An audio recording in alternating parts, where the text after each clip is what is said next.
बघा आपल्या indices and cube route हे चालू होतं. काल आपण प्रॅक्टिस सेट 3.1 हा जो प्रॅक्टिस सेट होता तो आपला काय झाला कंप्लीट झाला आहे. आता त्याच्यानंतर सर बघत होतो आपण द मीनिंग ऑफ नंबर. काय बघत होतो? The meaning of number. नंबरचं मीनिंग बघत होतो. ठीक आहे. आता काल नंबरचं मीनिंग बद्दल आपण काय करत होतो की त्याच्या इंडायसेसच्या रूटनुसार आणि क्यूबनुसार रूटनुसार आणि इंडेक्सनुसार आपण एक्सप्लेन बघितले. ठीक आहे.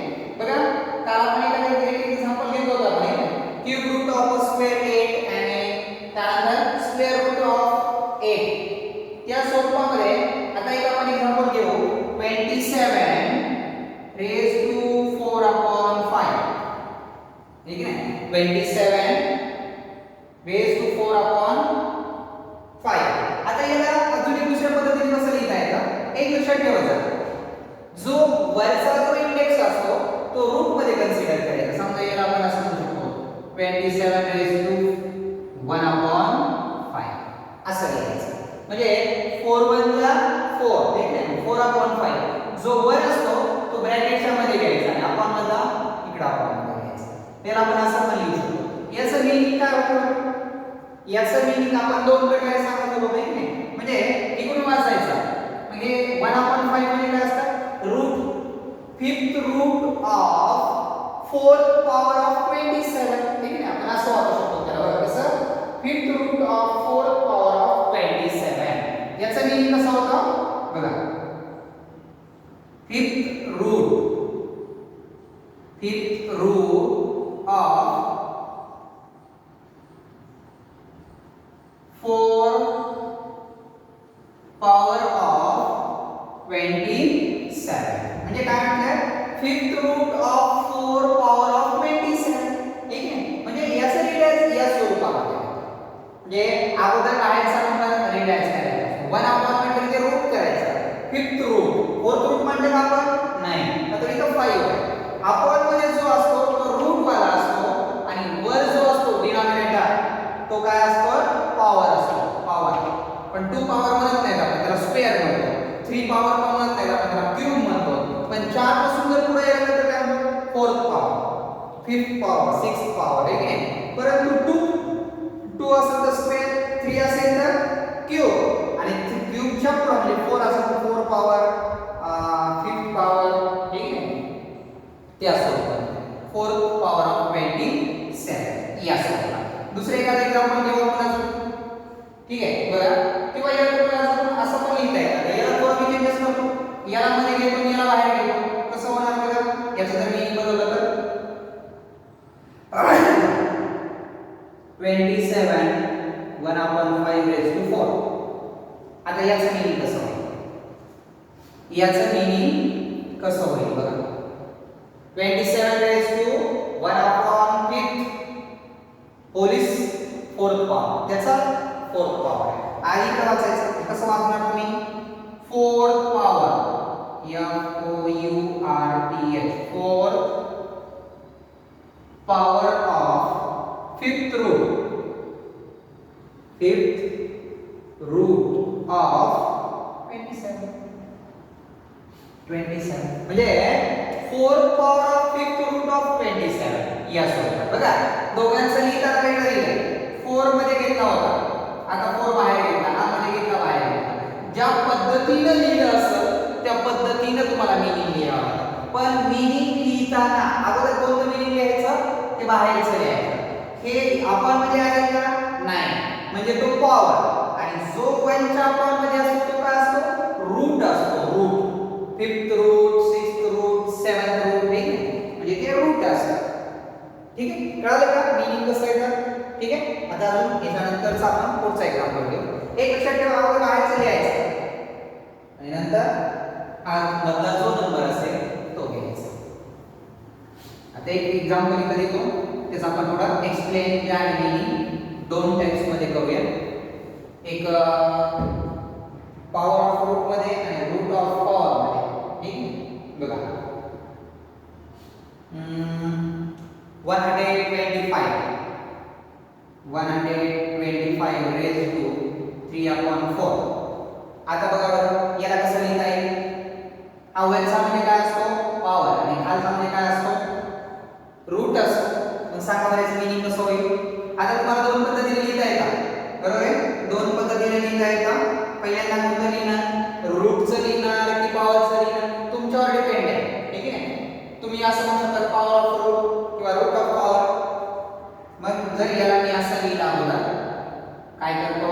125 their cube raised to 1/4. याच्यानुसार आपल्याला मग याच्यानुसार काय होणार सांगा? Fourth root of cube of 125. 3 आहे म्हणजे काय येणार? क्यूब येणार. मग आता याला जर आपण वेगळ्या पद्धतीने लिहिलं, 1/4 आणि क्यूब रूट लिहिलं, याला मी असं लिहिलं तर आता 125 raised to 4 power 4 cube root. मग याचं मीनिंग काय होणार बघा? हां, cube root of fourth power of 125. बघा या स्वरूपात म्हणजे फोर्थ रूट ऑफ क्यूब आणि cube root of fourth power and root दोन्हीचा फरक कळला. म्हणजे fourth root of cube of 125 आणि cube root of fourth power of 125 म्हणजे दोन्ही पैकी मीनिंग लिहिता येतं. रूट ऑफ पॉवर आणि पॉवर ऑफ रूट एक म्हणजे दोन प्रकारे जे तुम्हाला एक्सप्लेन करायचं असतं ते दोन प्रकारे एक्सप्लेन करता येतं, ठीक आहे? आता याच्यानंतरचा जो भाग आहे तो बघूया आपण. आता बघा याच्यानंतरचा भाग जर म्हटला तर याच्यानंतरचा भाग डायरेक्ट तुम्हाला मीनिंग लिहिण्याचाच आहे. मी तुम्हाला त्यामध्ये मीनिंग लिहायचं, प्रत्येक याचं काय करायचं? मीनिंग लिहायचं. मीनिंग कसं लिहायचं कळलं का? हा वरचा नंबर म्हणजे पॉवर आणि खालचा नंबर म्हणजे रूट. ओके, चल बघूया आपण आता. एक्स्ट्रा क्वेश्चन तर येते यावर रिव्हिजनसाठी. आता आपण काय करू मग? वाटलं तर प्रॅक्टिस सेट घेऊ. याचा मीनिंग वर जो आलेला प्रॅक्टिस सेट आहे तो घेऊ. बघा काय म्हणताय? Complete the following table. Practice set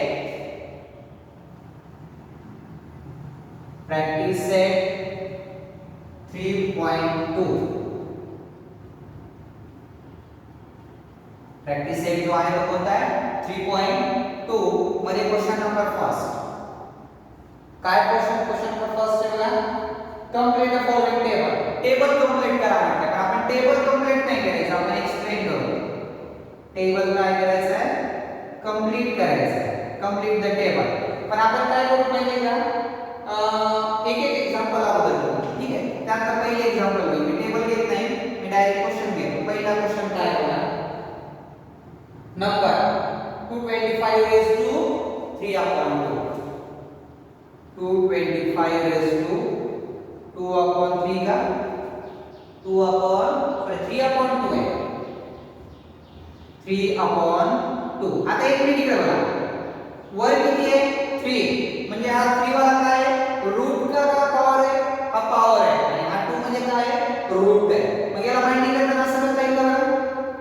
225 their cube whole root किंवा whole square 1/2. करेक्ट आहे. मग याचं मीनिंग कसं लिहिणार सांगा बरं? अगोदर बाहेर द्यायचं असतं, ते रूट असतं. इथे 2 आहे, 2 रूट म्हणतात का आपण? नाही, त्याला स्क्वेअर रूट म्हणतात. बघा, square root of cube of 225. Square root आहे. दुसरं एक मीनिंग कसं होईल मग याचं? आता क्यूब रूट वरून घ्या. काय म्हणता येईल आपल्याला? Cube of square root of 225. Cube of square root of 225 या स्वरूपात दोघांचं मीनिंग लिहायचं. पहिल्यांदा तुम्हाला सांगितलेलं क्यूब ऑफ स्क्वेअर रूट हे आपल्याला लिहायचं होतं. म्हणजे हे कशामध्ये आहे? थोडंसं आपलं पॉवर ऑफ द रूट. एक मिनिट, खालचं वरी झालं दोन्ही मिनिंग लिहायचे आपल्याला, पण दोन्ही मिनिंग लिहिताना कसे लिहायचे? पहिला पॉवर ऑफ रूट, पहिला आहे पॉवर ऑफ रूट म्हटलं तर डबलच आपण लिहू त्याला बघा, सिक्वेन्स वगैरे दिलेले नाही. आपण काय करू? पहिल्यांदा नंबर लिहिलेला मी 225 raised to 3/2. पहिल्यांदा कोणता लिहिलेला बघा? पॉवर ऑफ रूट, पहिल्यांदा पॉवरच लिहायचं आणि दुसरं जे आहे ते root of power, root of power, root of power. म्हणजे दोघांचे दोन ब्रॅकेट दिले, दोन्ही ब्रॅकेट मध्ये आपल्याला लिहायचं आहे, ठीक आहे? बघा पॉवर ऑफ रूट मध्ये अगोदर पॉवर लिहायची आहे, पॉवर आहे, ठीक आहे? मग याचं पॉवर ऑफ रूट मध्ये काय मला सांगा बघा? पॉवर 3 आहे, म्हणजे cube of square root of 225. हे कशानुसार आलं? पॉवर ऑफ रूट नुसार आलं, बरोबर आहे? आता आपल्याला लिहायचे रूट ऑफ पॉवर नुसार. अगोदर रूट घ्यावा लागेल आणि इथं क्यूब होतं, क्यूबच्या वेळेला काय करू? Square root of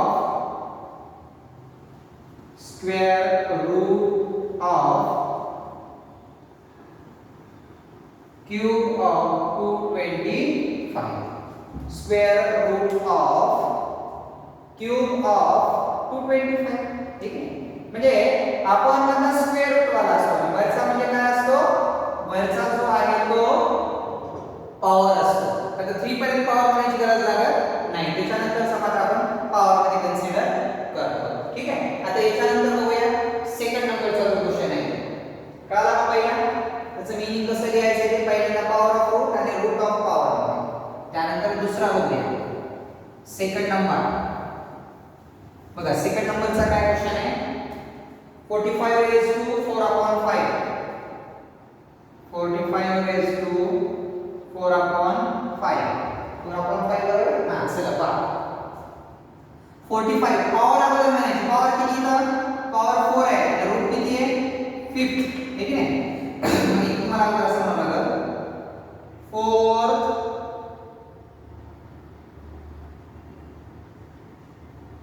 4th power of 5th root. काय म्हणतात आपण? 4th power of 5th root of 45, बरोबर आहे? 5th root of 45. आता हेच रूट मध्ये कसं होणार? अगोदर रूट म्हणावा, म्हणजे 5th root of 4th power, 4th power of 45.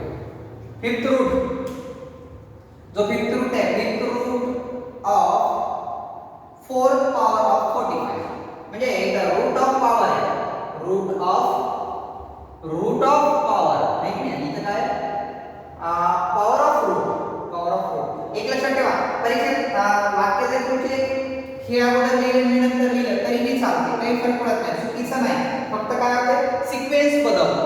तुम्हाला काय परीक्षेमध्ये सांगणार नाही की याच्यामध्ये लिहा, फक्त काय म्हणते write the meaning of index form. या इंडेक्स फॉर्मचं काय करा? मीनिंग लिहा, बस एवढंच नाही तुम्हाला, राईट नाही? चालतं. त्यानंतर बघूया त्यानंतरचा जो क्वेश्चन आहे 3 नंबर. पहिल्यांदा जो 3 नंबरचा आहे तो बघूया. बघा काय क्वेश्चन आहे बघा. 81 raised to 6/7, 81 raised to 6/7. बघा 81 चा पहिल्यांदा आपल्याला पॉवर ऑफ रूट आणि इथं होतं root of power, root of power 5. 81 raised to 6/7 power आहे, पहिल्यांदा 6 पॉवर आहे, म्हणजे म्हणजे 6 power of 7th root of 81. 6 power of 7th root वरचा पॉवर खालचा route 6 power of 7th root of 81. आता इकडे काय म्हणते रूट अगोदर आहे म्हणजे 7th root of 6th power of 81. 81 चा जो आहे 7th रूट ठीक आहे. तर 7th रूट इथं पॉवर 6th पॉवर म्हणजे या स्वरूपामध्ये तुम्हाला जो त्यांनी प्रॅक्टिस सेट दिला आहे तो प्रॅक्टिस सेट लिहायचा ठीक आहे.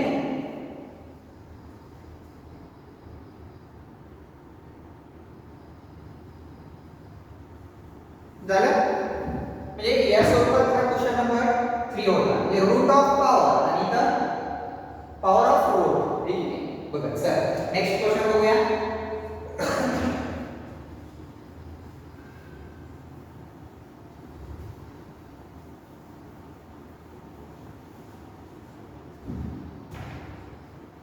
बघा काय क्वेश्चन आहे 4 नंबरचा 100 raised to 4/10. बघा मीनिंग काय आहे पॉवर पॉवर किती आहे 4 power 4 power of 10th root of 100. 4th power of 10th root of 100. त्यानंतर रूट ऑफ पॉवर चं काय होतं बघा रूट ऑफ पॉवर मध्ये पहिल्यांदा रूट नाव लागलं 10th root of 4th power of 100. कळलं म्हणजे पॉवरचा एकदा लिहायचा आणि रूटचा एकदा लिहायचा. अगोदर पॉवर वाला लिहायचा एकदा आणि एकदा रूट वाला लिहायचा. आपण नंतर रूट आणि वरचा पॉवर एकदम सिंपल ठीक आहे. कळलं का. हा जो होता तो क्वेश्चन नंबर फर्स्ट मधला 4 होता. आता लास्ट जो क्वेश्चन आहे 5 नंबरचा तो बघूया. बघा एकदम इझी आहे. मीनिंग लिहिताना एकदम इझी आहे. तुम्ही कोणताही मीनिंग अगोदर लिहू शकता. आता टेबल मध्ये अगोदर काय केलं तुम्हाला पॉवर अगोदर सांगितलं म्हणून आपण पॉवर वाला म्हणालो. बघा 5 नंबर जो आहे तो 21 raised to 3/7 सर पहिल्यांदा पॉवरचं लिहूया. पॉवर किती आहे 3 पॉवर म्हणजे cube of 7th root of 21. Okay. आता याचं जे मीनिंग आहे रूट मध्ये ते कसं होईल सांगा बरं. काय म्हणणार 7th root of cube of 21 म्हणजे 7th root of cube of 21 चा क्यूब म्हणजे या दोन स्वरूपामध्ये तुम्हाला जे मीनिंग दिलं ते त्याच्यामध्ये काय करायचं तुम्हाला मीनिंग लिहायचं होतं. पहिल्यांदा क्यूब नुसार आणि एकदा त्याला आपण काय म्हणतो जो की पॉवर ऑफ रूट आणि रूट ऑफ पॉवर म्हणजे दोन पद्धती. अगोदर पॉवरचा एकदा लिहा आणि एकदा रूटचा लिहा ठीक आहे. चालतंय म्हणजे या पद्धतीनं जो प्रॅक्टिस सेट होता आपला 3.2 त्यामधला हा पहिला क्वेश्चन होता ठीक आहे. कळलं का. तुम्ही ते घरी क्वेश्चन परत एकदा काय करा व्यवस्थित सॉल्व करत चला. चालतंय. मग आता जो दुसरा क्वेश्चन आहे तो आपण उद्याला घेऊ. म्हणजे खूप आपला सिलेबस खूप कमी आहे आणि आपल्याला स्लो मध्ये घ्यायचं आहे एकदम स्टेप बाय स्टेप सगळ्याला समजलं पाहिजे. याच्यानुसार आपण काय करतो डीप मध्ये तो क्वेश्चन घ्यायला लागलो ठीक आहे. चालतंय. याच्यानंतरचा तो नेक्स्ट आपण काय